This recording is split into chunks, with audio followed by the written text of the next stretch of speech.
సనాతన ధర్మంపై ఉదయనిధి స్టాలిన్ చేసిన వ్యాఖ్యలు దురదృష్టకరమన్నారు టీటీడీ పాలక మండలి సభ్యుడు భానుప్రకాష్ రెడ్డి. తమిళనాడు అసెంబ్లీలో ఇంత దుర్మార్గంగా మాట్లాడాల్సిన ఆయన తప్పుపట్టారు.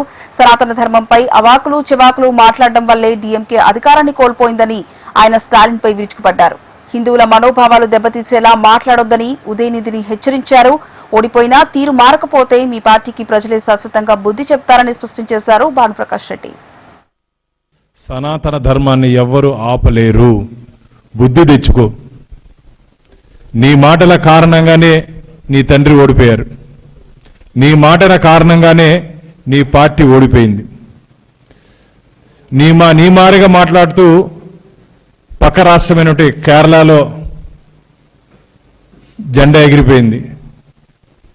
వెస్ట్ బెంగాల్లో మమత ఎగిరిపోయింది. సనాతన ధర్మాన్ని ఎవరెవరు అవహేళనగా మాట్లాడుతున్నారో